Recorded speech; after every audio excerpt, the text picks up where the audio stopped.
5 graus, vai subindo a temperatura. Estamos de volta amanhã de segunda-feira, 3 de fevereiro, com a Spa Tour Turismo, Clara Confecções, Armazém da Longevidade, KM Móveis e Estofados, Sapataria Veranense, Loja Prioridade 10 Veranópolis, Mercadão dos Óculos, Eletrônica Certa, Farmácias Associadas de Vila Flores, Betec e Use Sua Audição.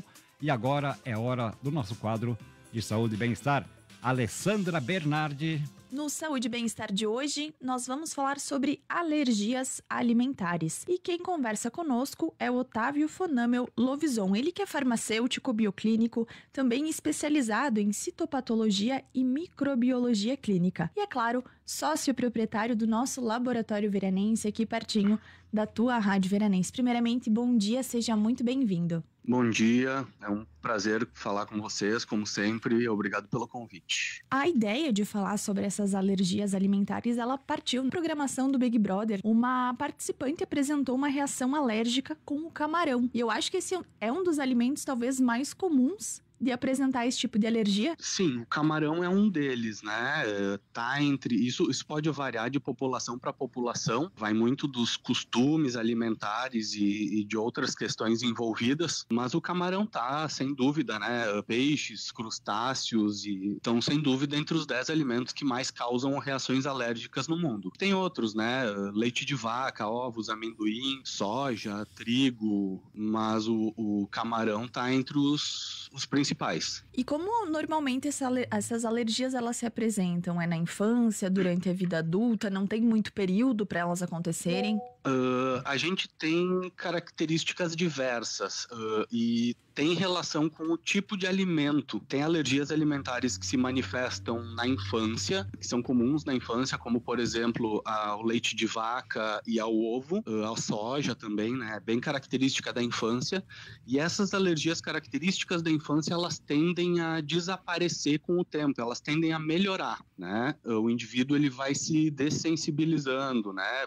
Com ou sem tratamento, mas existe essa tendência de melhora. E existem outras alergias, como a do camarão, por exemplo, que ela pode se manifestar tardiamente, né? As alergias, elas são causadas por um anticorpo, né? Então, de maneira geral, o indivíduo ele vai ingerindo aquele alimento ao longo da vida e a pessoa vai se sensibilizando com o tempo, né? Essa alergia ela vai aumentando e a pessoa ela não vai tendo sintomas clínicos, até que em um determinado momento ocorre, né, a manifestação desse sintoma. E isso pode acontecer bem tardiamente, né? Tem pessoas que manifestam alergia com 50 anos de idade a um alimento que comeram a vida toda. As reações, elas podem ser de reações leves a reações graves, né? Então, de maneira geral, a gente tem coceira na pele, aquela urticária, né, vermelhidão, inchaço nos lábios, nos olhos, desconforto gastrointestinal, né, dor abdominal, náusea, até vômitos, diarreia. Essas são consideradas reações leves a moderadas. E nós temos as reações graves, que são os quadros de anafilaxia.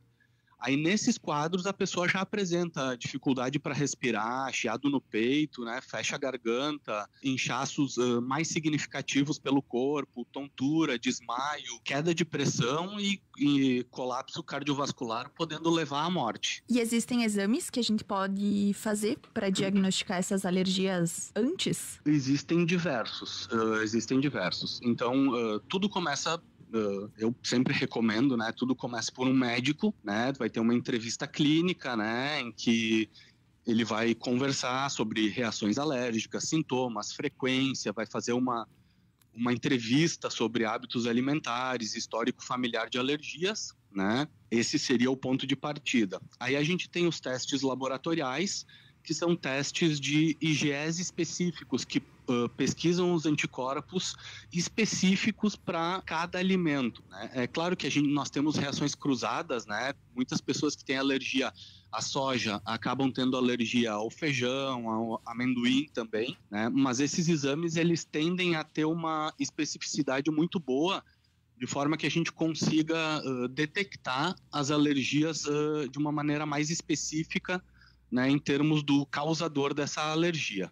Além disso, a gente tem painéis de componentes moleculares, né, para alguns tipos de alergias, né, como a alergia grave ao amendoim, né, que está associado a um certo marcador molecular. Nós temos um teste muito clássico e que funciona muito bem como triagem, que é o prick test, né. É um teste feito na pele em que o médico ele pinga os alérgenos e faz uma pequena punção na pele, se aguarda um tempo de reação e depois se mede o inchaço e a vermelhidão que esse alérgeno causa na pele. E hoje nós temos mais os testes genéticos, que são menos comuns, são caros, né, são menos acessíveis, que identificam algumas predisposições genéticas a alergias também. Então aí opções não faltam também para fazer esse cuidado antes de repente acabar consumindo algum desses alimentos que são considerados talvez mais alergênicos e conseguir se prevenir para não ter uma alergia talvez mais grave ou enfim um incômodo também durante a vida. Esses exames estão disponíveis no Laboratório Veranense, Otávio? Sim, todos eles estão disponíveis no laboratório. A vantagem desses testes, né, é que eles detectam a sensibilização de uma maneira precoce. O que acontece é que nem toda sensibilização vai ser convertida em alergia clínica, né? Então, existem muitos casos em que a pessoa tem um certo grau de sensibilização, né, vai dar positivo o teste das IgS e a pessoa não tem sintomas, né? E isso pode acontecer, mas os testes realmente servem como uma triagem, né? Um diagnóstico precoce, mas claro, sempre associado à interpretação médica, né? Aos sintomas, à clínica do paciente. Há algum fator que favorece o aparecimento de alergias? Saiu um estudo recente, né? Até pouco tempo atrás se acreditava que evitar a exposição era a medida correta para o desenvolvimento de alergia. Esse estudo em específico foi feito com amendoim, tá? Que é um problema grande, principalmente nos Estados Unidos. Esse estudo demonstrou que, de fato, é o contrário, né? Que as crianças mais expostas aos amendoim desenvolveriam menos quadros alérgicos, né? Uma proporção menor das alergias.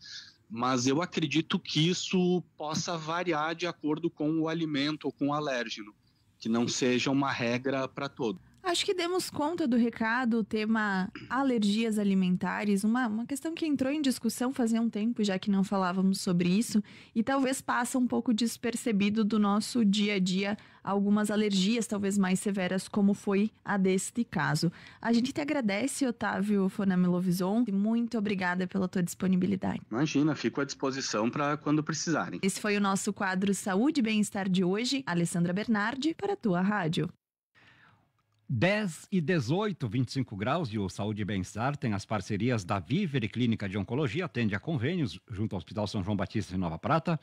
Fonoaudióloga Josiane Mesquita, atendimento na Clínica Nossa Senhora de Lourdes. Maria Angolarte Dauas, médica oftalmologista, atende crianças e adultos no Centro Clínico do Hospital Comunitário. Cirurgiã dentista Pamela Sartori, atendimento junto ao consultório do dentista Marco Aurélio Balotin Sense, na Marechal Deodoro 326. Personare, beleza e longevidade, sob a coordenação da fisioterapeuta Adriane Parisi. Atendimentos personalizados na área da fisioterapia, pilates, nutrição e estética no Shopping da Palugana. E a partir de hoje também, a doutora Letícia Bergamaschi, atendimentos na área de geriatria e médica clínica geral. Bem-vinda, doutora Letícia.